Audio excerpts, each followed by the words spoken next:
கிறிஸ்துவுக்குள் பிரியமானவர்களே, ஆண்டவராகிய இயேசு கிறிஸ்துவின் நாமத்தில் என் அன்பின் வாழ்த்துக்கள்.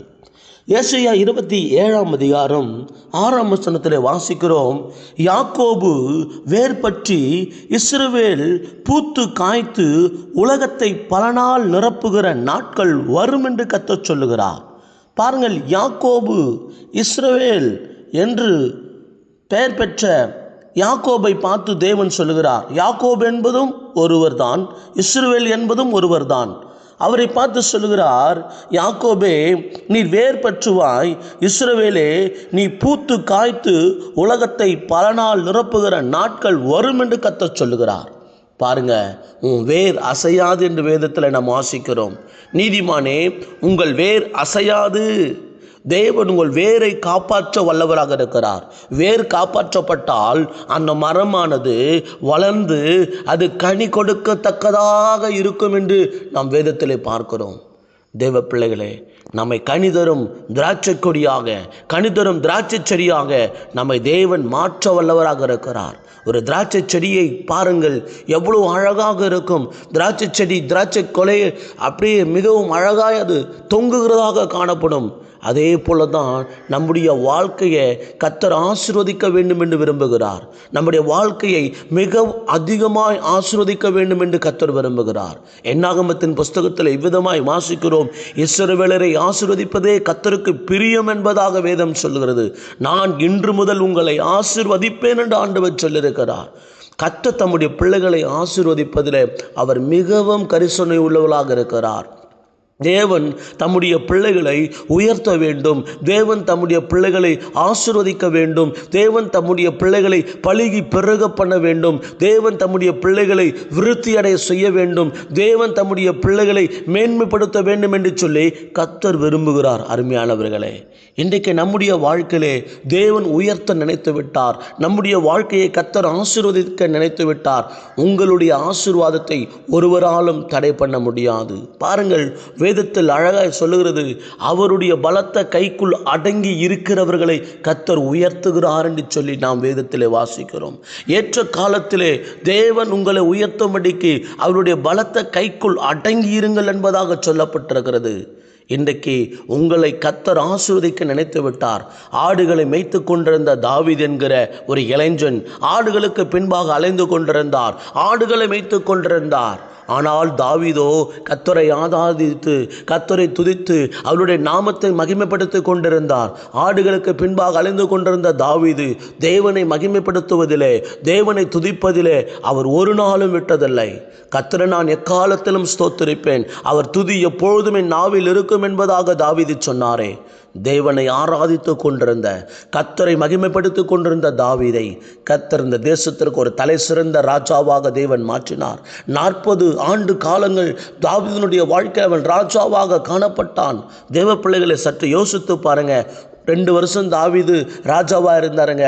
அடுத்த 2 வருஷம் மீண்டும் ஆடு மேய்க்க போயிட்டாருங்க. இன்னும் 2 வருஷம் தாவீது ராஜாவாக இருந்தார். அடுத்த 2 வருஷம் தாவீது ஆடு மேய்க்க போயிட்டாருன்னு வேதம் சொல்லுகிறதா? யோசித்து பாருங்கள்.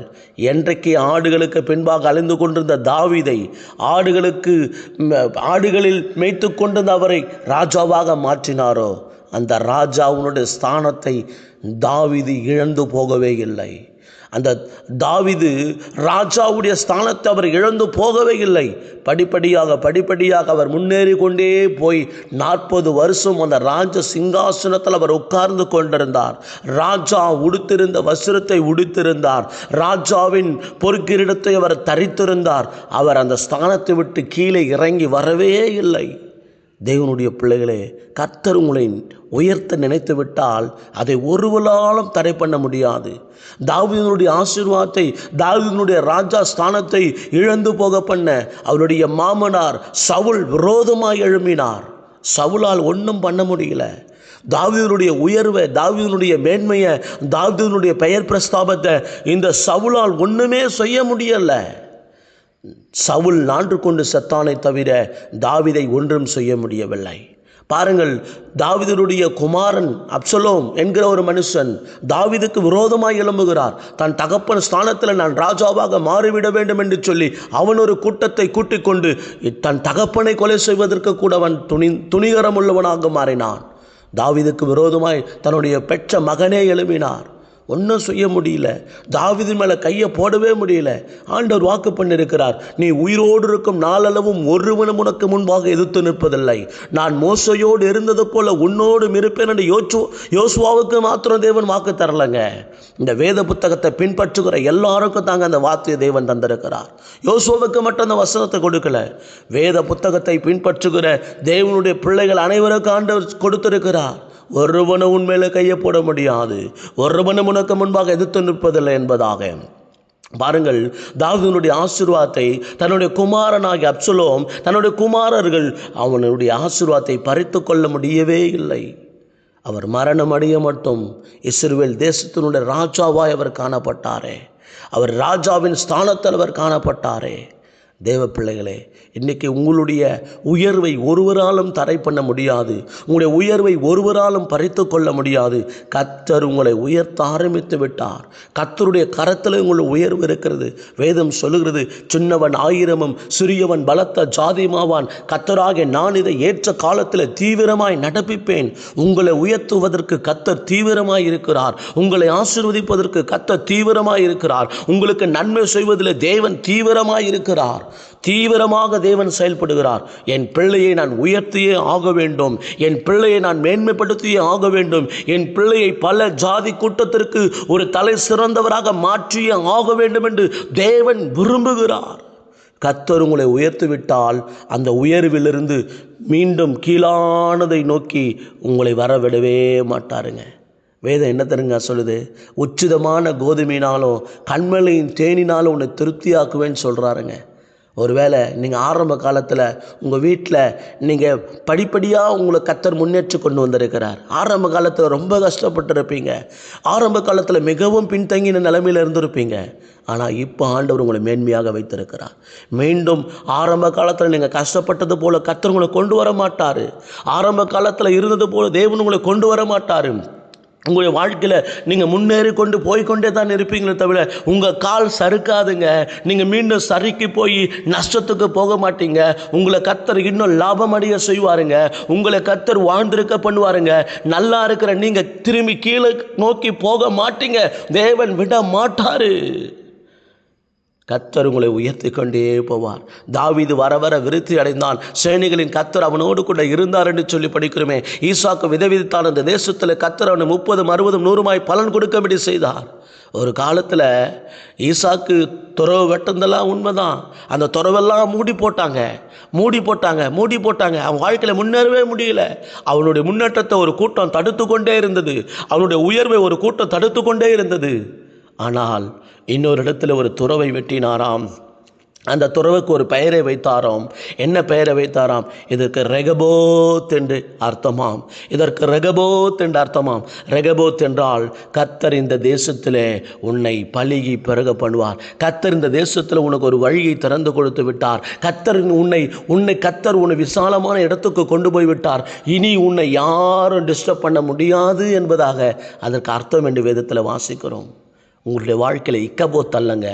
தேவனுடைய மகிமை அற்றுப்போன இக்கபோத் அல்லங்க. அல்லேலூயா. உங்களுடைய வாழ்க்கையில் ரெகபோத்தை கர்த்தர் கட்டிட வல்லவராக இருக்கிறார். இக்கபோத் என்றால் ஏலியின் குமாரர்கள் அந்த உடன்படிக்கை பெட்டி பிடிக்கப்பட்ட போது இக்கபோத் என்று பெயரிட்டார்கள். தேவனுடைய மகிமை அற்று போயிற்று என்று. இல்லைங்க, தேவனுடைய மகிமை அற்றுப்போகவில்லை. உங்களுடைய வாழ்க்கையில் இக்கபோத்தான வாழ்க்கை அல்ல, ரெகபோத்தான வாழ்க்கை. நீங்கள் வாழ்ந்து செழித்திருக்கக்கூடிய வாழ்க்கையை கர்த்தர் உங்களுக்கு கொடுக்க வல்லவராக இருக்கிறார். கர்த்தருடைய மகிமையை அற்றுப்போனவர்களாக தேவன் உங்களை வாழ விட மாட்டார். தேவன் உங்களை உயர்த்தக்கூடியவர்களாக உங்களை மாற்ற வல்லவராக இருக்கிறார். என்னோடு கூட சேர்ந்து செபிப்பீங்களா? அருமையான கர்த்தருடைய பிள்ளைகளே, நீங்கள் உயர்த்தப்பட்டு கொண்டே தான் இருப்பீங்களே தவிர உங்கள் உயர்வை ஒருவரால் தடை பண்ண முடியாதுங்க. ஈசாக்கை அழிக்கிறதுக்கு எத்தனையோ கூட்டம் இருந்துச்சு, அழிச்சாங்க, மூடி போட்டாங்க. எவ்வளோ பொறாமை கொண்ட மனிதர்கள் ஈசாக்குடைய உயர்வை தடை பண்ண எவ்வளோ முயற்சி பண்ணாங்க. உங்கள் உயர்வை மனிதர்கள் தடை பண்ணலாம், கர்த்தர் உங்கள் உயர்வை ஒரு நாளும் தடை பண்ண மாட்டார். உங்கள் உயர்வை மனிதர்கள் வேணாலும் அதை தடை பண்ணி ஒன்றுமில்லாதபடி நிர்மூலமாக்க வேண்டும் என்று நினைக்கலாம். கர்த்தர் உங்களை நினைத்து விட்டால் ஒருவராலும் உங்களுடைய உயர்வையும் மேன்மையும் ஒருவராலும் தடை பண்ண முடியாது. நீங்கள் ஆசீர்வதிக்கப்பட்ட சந்ததி. என் உள்ளத்தின் ஆழத்திலிருந்து நான் உங்களை பார்த்து சொல்லுகிறேன், என் சகோதரனே, நீங்கள் கர்த்தரால் ஆசீர்வதிக்கப்பட்ட சந்ததி. என் சகோதரியே, நீங்கள் கர்த்தரால் ஆசீர்வதிக்கப்பட்ட சந்ததி. தேவன் உங்களை மேன்மைப்படுத்துவார். ஆண்டவரே, நன்றியோடு கூடமே துதிக்கிறோம். இந்த கால வேளையில் நன்றி நிறைந்த உள்ளத்தோடு கூட ஸ்தோத்திரிக்கிறோம். இந்த கால வேளையில் உம்முடைய கிருபைகள் புதிதாக இருப்பதற்காக நன்றி. இந்த கால வேளையில் உம்முடைய கிருபைகள் புதிதாக இருப்பதற்காக நன்றி. இதோ உம்மை நோக்கி நாங்கள் பார்க்கிறோம் ஆண்டவரே, உம்முடைய சமூகத்தை நோக்கி நாங்கள் பார்க்கிறோம் ஆண்டவரே. நீர் எங்களை உயர்த்துகிற தேவன் அல்லவா, நீர் எங்களை ஆசீர்வதிக்கிற தேவன் அல்லவா. நாங்கள் கூட ஜெபிக்கிறோம் ஐயா. தகப்பனே, ஏசாயா 27:6 படி எங்களை ஒவ்வொருவரும் நீர் வழிநடத்தி கொண்டிருப்பதற்காக ஸ்தோத்திரம். ஏசாயா 27:6 பிரகாரமாக எங்களை நடத்துவீராக. ஏதோ இஸ்ரவேல் பூத்து காய்த்து ஆண்டவரே ஸ்தோத்திரிக்கிறோம். ஆண்டவரே, அவர்களை மேன்மைப்படுத்துவேன் சொன்னீங்களா ஆண்டவரே, உம்முடைய வார்த்தைகள் அப்படியே நிறைவேறுவதாக ராஜா. பாரத்தோடு ஜெபிக்கிறேன், உம்முடைய வார்த்தைகள் நிறைவேறுவதாக. யாக்கோபு வேர் பற்றி இஸ்ரவேல் பூத்து காய்த்து உலகத்தை பல நாள் நிரப்புகிற நாட்கள் வரும் என்று சொன்னது போல எங்கள் தேவனுடைய பிள்ளைகள் ஆண்டவரை ஆசீர்வதிக்கப்பட்டு இந்த உலகத்திற்கு ஆசீர்வாதமாக இருக்க உதவி செய்யுங்க. அவங்களை சுற்றிலும் இருக்கிற ஆண்டவரே தேவனுடைய பிள்ளைகளுக்கு ஆசீர்வாதமாக இருக்க உதவி செய்யுங்கப்பா. அவர்களுடைய உயர்வுகளை ஒருவராலும் தடை பண்ண முடியாது. தேவனுடைய பிள்ளைகளுடைய உயர்வுகளை ஆசீர்வாதங்களை ஒருவராலும் தடை பண்ண முடியாது. தடைப்படுத்த வேண்டும் என்று நினைக்கிற மனுஷீக வல்லமைகளை எல்லாம் கர்த்தர் அதமாக்கி போடும்படியாய், நிர்மலமாக்கி போடும்படியாய் நாங்கள் ஜெபிக்கிறோம். தேவனுடைய பிள்ளைகளுடைய மேன்மையை ஒருவரும் கெடுத்து போடக்கூடாது. தேவனுடைய பிள்ளைகளுடைய உயர்வுகளை ஒருவரும் கெடுத்து போடக்கூடாது. ஆசீர்வதியும் ஆண்டவரே, நீர் ஆசீர்வதிக்கிற தேவன் அல்லவா. அப்பா, மேன்மைப்படுத்துங்கப்பா. ஆண்டவரே ஸ்தோத்திரம். கஷ்டத்திலிருந்து அவர்களை தூக்கி விடுங்கப்பா. கஷ்டமான நிலைமையிலிருந்து அவர்களை காப்பாற்றுங்கப்பா. பொருளாதாரத்தில் ஆசீர்வதிங்கப்பா. பொருளாதாரத்தில் உயர்வுகளை கொடுங்கப்பா. உண்மையே நம்பி உண்மையே சார்ந்திருக்கிற ஒவ்வொரு கர்த்தருடைய பிள்ளைகளையும் கர்த்தர் அற்புதமாக நடத்தும்படியாக நாங்கள் ஜெபிக்கிறோம். இதோ இந்த மாதம் முழுவதும் ஒவ்வொருவரையும் கண்ணின் கண்மணி போல பாதுகாத்து கொள்ளும்படியாக நாங்கள் ஜெபிக்கிறோம். ஆமென். தேவனுடைய ஆசீர்வாதமே ஐஸ்வர்யத்தை தரும், அதனோடு அவர் வேதனையை கூட்டார் என்று சொல்லி படிக்கிறோமே. வேதனைகள் இல்லாத ஆசீர்வாதங்கள், வேதனைகள் இல்லாத ஐஸ்வர்யங்கள் தேவனுடைய பிள்ளைகளை வந்து சேர்வதாக என்று சொல்லி நான் ஜெபிக்கிறேனப்பா. இயேசுவே நாமத்தில் உச்சிதமான கோதுமையினாலும் கண்மலையின் தேனினாலும் அவர் உங்களை திருப்தியாக்குவார் என்று சொல்லி படிக்கிறோமே. என் ஜனங்கள் நான் அளிக்கும் நன்மையினால் திருப்தியாவார் என்று சொல்லி வேதத்தில் வாசிக்கிறோமே. எங்களை திருப்திப்படுத்துகிற தேவன் ஆண்டவரே, எல்லாவற்றிலும் எங்களை திருப்திப்படுத்துகிற தேவன் ஆண்டவரே, இதோ அந்த பொருளாதார ஆசீர்வாதத்திலே திருப்திப்படுத்த முடியாது நாங்கள் ஜெபிக்கிறோம். எல்லா நாமத்திற்கும் மேலான நாமம் இயேசுவின் நாமம். அந்த நாமத்திலே ஜெபிக்கிறேன். இயேசு கிறிஸ்துவின் மாறாத நாமத்திலே ஜெபிக்கிறேன். ஒவ்வொரு தேவனுடைய பிள்ளைகளும் கர்த்தரால் ஆசீர்வதிக்கப்பட்ட சந்ததிகளாய் காணப்படுவார்களாக. இதோ எங்கள் தேவனுடைய பிள்ளைகளை மேன்மையை, அவருடைய பெயர் பிரஸ்தாபத்தை கெடுக்க நினைக்கிற அன்றுரை கூட்டத்தை இயேசுவின் நாமத்தில் கர்த்தர் துரத்தி அடிக்கும்படியாய் ஜெபிக்கிறேன். ஒரு வழியாய் வருவார்கள், 7 வழியாய் ஓடி போவார்கள் என்று சொன்னீரே. இப்படிப்பட்ட கூட்டத்தை இயேசுவின் நாமத்தில் கர்த்தர் துரத்தி அடிப்பீராக. இப்படிப்பட்ட கூட்டத்தை கர்த்தர் நிர்மலமாக்கி போடுவீராக. தேவனுடைய பிள்ளைகளுக்கு விரோதமாய் எழும்புகிற எல்லா விதமான மந்திரவாதங்களை, எல்லா விதமான பெல்லி சூனிய வல்லமைகளை, எல்லா விதமான சாத்தானுடைய தந்திரங்களை என் ஆண்டவராக இயேசு அழிப்பீராக. என் ஆண்டவராக இயேசு நிர்மலமாக்கி போடுவீராக. சேனைகளின் கர்த்தருடைய வல்லமை இறங்கும்படியாக நாங்கள் ஜெபிக்கிறோம். தேவ பிள்ளைகளை காப்பாற்றுங்க ஆண்டவரே. தேவ பிள்ளைகளை உயர்த்தும் ஆண்டவரே. தேவ பிள்ளைகளுக்கு வர வேண்டிய நன்மைகள் வரட்டும் ஆண்டவரே. இதோ எல்லா தடைகளையும் விலக்கி ஒவ்வொரு கர்த்தருடைய பிள்ளைகளும் ஆசீர்வதிக்கப்பட்ட சந்ததிகளாய் வாழ பண்ணுவீராக ராஜா. பாரத்தோடு ஜெபிக்கிறோம் ஐயா. ஒவ்வொரு கர்த்தருடைய பிள்ளைகளும் ஆசீர்வதிக்கப்பட்ட சந்ததிகளாய் காணப்பட போவதற்காக ஸ்தோத்திரம். நாங்கள் கர்த்தரால் ஆசீர்வதிக்கப்பட்டவர்கள்.